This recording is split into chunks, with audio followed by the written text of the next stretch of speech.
ఆదియందు వాక్యముండెను, వాక్యము దేవుని యొద్ద ఉండెను, వాక్యము దేవుడై ఉండెను. ఆయన ఆదియందు దేవుని యొద్ద ఉండెను. సమస్తమును ఆయన మూలముగా కలిగెను. కలిగియున్నదేదియు ఆయన లేకుండా కలుగలేదు. ఆయనలో జీవముండెను. ఆ జీవము మనుష్యులకు వెలుగై ఉండెను. ఆ వెలుగు చీకటిలో ప్రకాశించుచున్నది గాని చీకటి దాన్ని గ్రహింపకుండెను. ఎవడునూ ఎప్పుడైనను దేవుని చూడలేదు. తండ్రి రొమ్ముననున్న అద్వితీయ కుమారుడైన యేసుక్రీస్తు ప్రభువు ఆయనను బయలుపరచెను. దేవుని ప్రణాళికానుసారముగా ఆ వాక్యము శరీరధారి అయి కృపాసత్య సంపూర్ణుడుగా మన మధ్య నివసించెను. తండ్రి వలన కలిగిన అద్వితీయ కుమారుని మహిమ వలె మనము ఆయన మహిమను కనుగొంటిమి. ఆ విధంగా యేసుక్రీస్తు ప్రభువు కన్య అయిన మరియ ద్వారా ఈ లోకంలో మనుష్యునిగా జన్మించి దేవుని రాజ్యాన్ని ప్రకటిస్తూ ప్రేమ, క్షమ, పునరుద్ధానమును గూర్చిన సందేశములను బోధించారు. ఆయన తన ప్రజలను వారి పాపముల నుండి రక్షించుటకు, పాప పరిహారము కలుగజేయుటకై తండ్రి అయిన దేవుని కృప వలన ఆయన ప్రతి మనుష్యుని కొరకు మరణము అనుభవించి సిలువ వేయబడి 3వ దినమున ఆయన చెప్పినట్లుగానే తిరిగి లేచి మరణము యొక్క ముళ్ళును విరచి పునరుద్ధాన శక్తిని చాటి మహిమా ప్రభావములతో ఆరోహణమై తండ్రి యొక్క కుడిపార్శ్వమున కూర్చుని కిరీటము ధరించియున్నాడు.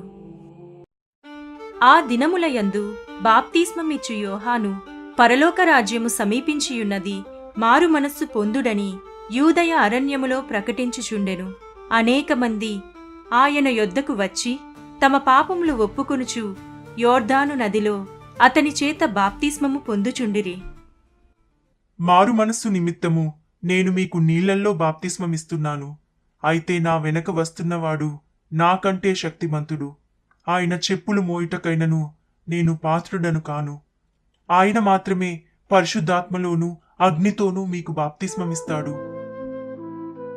యేసు ప్రభువు తన పరిచర్యను ప్రారంభించే ముందు యోహాను చేత బాప్తిస్మము పొందుటకు అతని యొద్దకు వచ్చెను. నేను నీ చేత బాప్తిస్మము పొందవలసిన వాడినై ఉండగా నీవు నా యొద్దకు వస్తున్నావా ప్రభువా? నేను నీకు బాప్తిస్మమివ్వలేను. ప్రభువా, నీవే నాకు బాప్తిస్మమివ్వాలి. ఇప్పటికీ కానిమ్ము, నీతి యావత్తూ ఈలాగు నెరవేర్చుట మనకు తగియున్నది. అప్పుడు యోహాను యేసునకు యోర్దాను నదిలో బాప్తిస్మమిచ్చెను. యేసు ప్రభువు బాప్తిస్మము పొంది నీళ్ల నుండి ఒడ్డుకు వచ్చిన వెంటనే ఆకాశము తెరవబడెను. దేవుని ఆత్మ పావురము వలె దిగి ఆయన మీదికి వచ్చెను. దేవుని స్వరము ఆకాశము నుండి, ఇదిగో ఈయనే నా ప్రియ కుమారుడు, ఈయన యందు నేనానందించుచున్నాను. అటు తర్వాత యేసు యెరూషలేము, యూదయ చుట్టుపక్కల ప్రాంతములు సంచరించుచు గ్రామాలకు, పట్టణాలకు వెళ్లి ప్రజలకు బోధిస్తూ అనేక అద్భుతాలను చేశాడు. కంటిచూపు లేని వారికి చూపునిచ్చి, చెవిటివారికి వినికిడి ప్రసాదించాడు. రోగులకు స్వస్థతనిచ్చి, బంధింపబడిన వారికి విడుదల దయచేశాడు.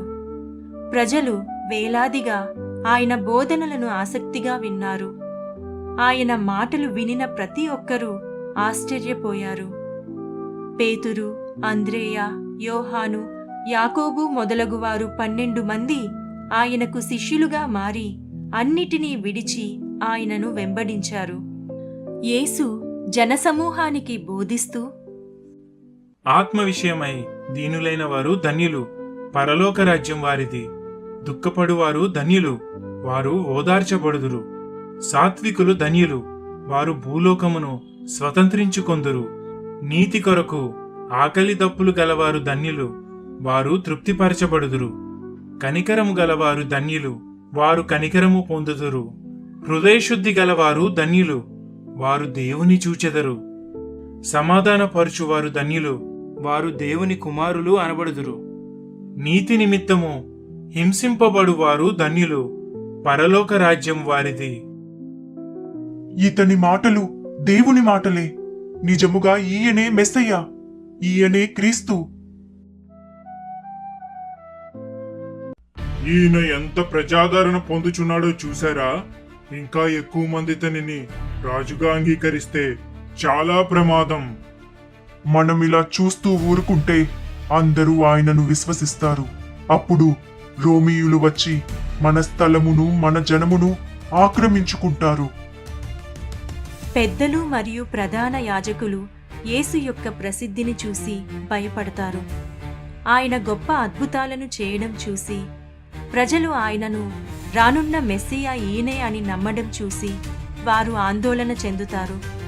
యేసుని పట్టుకొని సిలువ వేయాలని కుట్ర చేస్తారు. అయితే ప్రజలు ఆయనను ప్రేమించడంతో వారికి భయపడి వ్యూహాత్మకంగా ఆయనను పట్టుకోవాలని అనుకుంటారు. ఆ వ్యూహం ప్రకారం యేసు శిష్యుడైన యూదా ఇస్కరియోతు సహకారం తీసుకుంటారు. యూదా 30 వెండి నాణాల కోసం యేసును మోసగించి రహస్యంగా పట్టుకునే విధంగా సహకరిస్తాడు. యేసు తాను అప్పగింపబడే ముందు చివరి సాయంత్రం తన శిష్యులతో కలిసి భోజనం చేశాడు. భోజన సమయంలో ఆయన, ఈ రాత్రి మీలో ఒకడు నన్ను అప్పగించునని మీతో నిశ్చయముగా చెప్పుచున్నాను. శిష్యులు ఆశ్చర్యపడి, ప్రభువా, నేనా అని అడిగారు. యూదా కూడా అదే ప్రశ్న అడిగాడు. అందుకు యేసు, నీవన్నట్టే అని చెప్పి ఒక రొట్టె పట్టుకొని విరచి తన శిష్యులకిచ్చి, మీరు తీసుకొని తినుడి, ఇది నా శరీరమని చెప్పెను. మరియు ఆయన గిన్నె పట్టుకొని కృతజ్ఞతాస్తుతులు చెల్లించి వారికిచ్చి, దీనిలోనిది మీరందరూ త్రాగుడి, ఇది నా రక్తము, అనగా పాప క్షమాపణ నిమిత్తము అనేకుల కొరకు చిందింపబడుచున్న నిబంధన రక్తము అని చెప్పెను. అంతట యేసు వారితో కూడా గెత్సేమనే అనబడిన చోటికి వెళ్ళి ఆ రాత్రి అక్కడ సాగిలపడి దేవునికి ప్రార్థించసాగెను. నా తండ్రి, సాధ్యమైతే ఈ గిన్నె నా యొద్ద నుండి తొలగిపోనిమ్ము. అయినను నా ఇష్ట ప్రకారము కాదు, నీ చిత్త ప్రకారమే కానిమ్ము.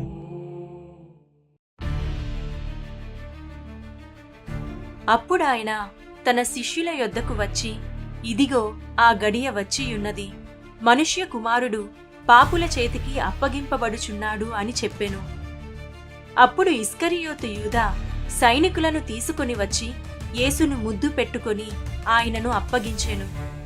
సైనికులు ఆయనను పట్టుకొని ప్రధాన యాజకుల దగ్గరకు తీసుకుని వెళ్లారు. అక్కడ ఆయనను విచారించి చివరకు పిలాతు ఎదుటకు నడిపించారు. వారందరూ కలిసి యేసు తను రాజునని ప్రజలకు బోధిస్తూ తప్పుద్రోవ పట్టిస్తున్నాడని అతనిపై నేరము మోపిరి.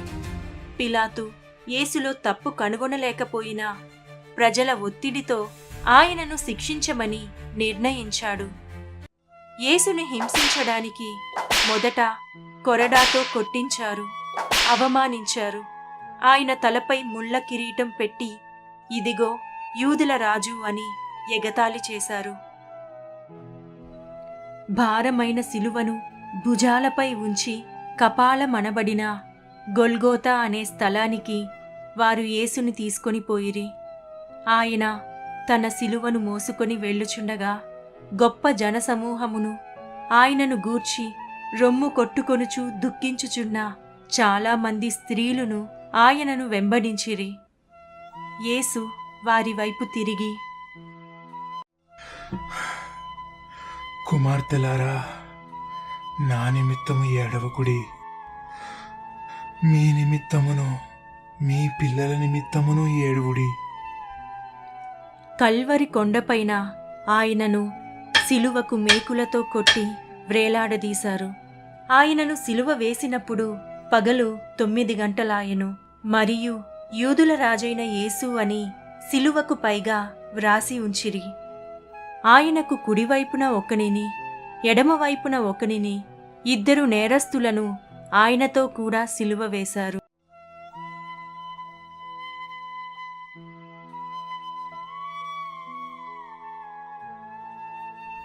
తండ్రి, వీరేమి చేయుచున్నారో వీరెరుగరు, గనుక వీరిని క్షమించుము. వ్రేలాడవేయబడిన ఆ నేరస్తులలో ఒకడు ఆయనను దూషించుచు, నీవు క్రీస్తువు గదా, నిన్ను నీవు రక్షించుకొనుము, మమ్మును కూడా రక్షించుమని చెప్పెను. అయితే రెండవవాడు వానిని గద్దించి, మనకైతే ఇది న్యాయమే, మనము చేసిన వాటికి తగిన ఫలము పొందుచున్నాము గాని ఈయన ఏ తప్పిదమును చేయలేదని చెప్పి ఆయనను చూచి, యేసు, నీవు నీ రాజ్యములోనికి వచ్చినప్పుడు నన్ను జ్ఞాపకము చేసుకొనుమని చెప్పెను. అందుకాయన వానితో, నేడు నీవు నాతో కూడా పరదైసులో ఉందువని నిశ్చయముగా నీతో చెప్పుచున్నాను. యేసు తన తల్లియు తాను ప్రేమించిన శిష్యుడైన యోహానును దగ్గర నిలుచుండుట చూచి, అమ్మా, ఇదిగో నీ కుమారుడు అని తన తల్లితో చెప్పెను. తరువాత తన శిష్యుని చూచి, ఇదిగో ఈమె నీకు తల్లి అని చెప్పెను. ఆ గడియ నుండి ఆ శిష్యుడు ఆమెను తన ఇంట చేర్చుకొనెను. మధ్యాహ్నము మొదలుకొని 3 గంటల వరకు ఆ దేశమంతటను చీకటి కమ్మెను. ఇంచుమించు 3 గంటలప్పుడు యేసు, ఏలీ ఏలీ లామా సబక్తాని అని బిగ్గరగా కేక వేసెను. ఆ మాటకు, నా దేవా, నా దేవా, నన్నెందుకు చెయ్యి విడిచితివని అర్థము. అటు తర్వాత సమస్తమును అప్పటికి సమాప్తమైనదని యేసు ఎరిగి, లేఖనము నెరవేరునట్లు, నేను దప్పికొనుచున్నాను అని అనెను. అప్పుడు చిరకతో నిండియున్న ఒక పాత్ర అక్కడ పెట్టియుండెను గనుక వారు ఒక స్పంజి చిరకతో నింపి హిస్సోపు పుడకకు తగిలించి ఆయన నోటికి అందించిరి. యేసు ఆ చిరక పుచ్చుకొని, సమాప్తమైనది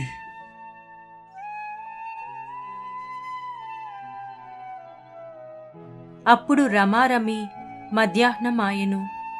అది మొదలుకొని 3 గంటల వరకు ఆ దేశమంతటి మీద చీకటి కమ్మెను. సూర్యుడు అదృశ్యుడాయెను. అప్పుడు యేసు గొప్ప శబ్దముతో కేక వేసి, తండ్రి, నీ చేతికి నా ఆత్మను అప్పగించుకొనుచున్నాను. ఆయన ఈలాగు చెప్పి ప్రాణము విడిచెను.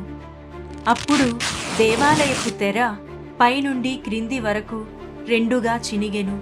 భూమి వణకెను, బండలు బద్దలాయెను, సమాధులు తెరవబడెను. నిద్రించిన అనేక మంది పరిశుద్ధుల శరీరములు లేచెను. అప్పుడు శతాధిపతియు అతనితో కూడా యేసునకు కావలియున్న వారును భూకంపమును జరిగిన కార్యములన్నిటినీ చూచి మిక్కిలి భయపడి, నిజముగా ఈయన దేవుని కుమారుడని చెప్పుకొనిరి. గుడ్ ఫ్రైడే యొక్క ప్రాముఖ్యత ఏంటంటే, యేసు శిలువ మరణం ద్వారా మన పాపముల నుండి విమోచన దయచేసి ఆయన పునరుద్ధానము ద్వారా నిత్య జీవమును మనకు అనుగ్రహించడమే. మరియు ధర్మశాస్త్ర ప్రకారము రక్తము చిందింపబడకుండా పాప క్షమాపణ కలుగదని ఆయనే మన కొరకు బలి అయి మనకు శాశ్వత రక్షణను అందించాడు. అంత మాత్రమే కాకుండా ఆయన చెప్పినట్లుగానే 3వ రోజున సమాధి నుండి తిరిగి లేచి మరణంపై విజయం సాధించాడు. యేసుక్రీస్తు నిజ రక్షకుడు. ఆయనే మార్గము, సత్యము, జీవమునై ఉన్నాడు. ఆయన తప్ప వేరొక దేవుడు లేడు. ఆయన ద్వారా తప్ప పరలోకాన్ని చేరడం అసంభవం. ఇప్పటికైనా నీ హృదయాన్ని పరీక్షించుకో. యేసు ఉన్నవాడని, వింటున్నాడని, నిన్ను చూస్తున్నాడని విశ్వసిస్తే నాతో కలిసి ఈ చిన్న ప్రార్థన చేస్తావా? నా ప్రియమైన యేసయ్యా, నీవు మాత్రమే నా బ్రతుకుని మార్చగలవు. నా పాపములు క్షమించి నా హృదయములోనికి వచ్చి నన్ను నడిపించు తండ్రి. మీకే సమస్త మహిమ ఘనత కలుగునుగాక. ఆమేన్.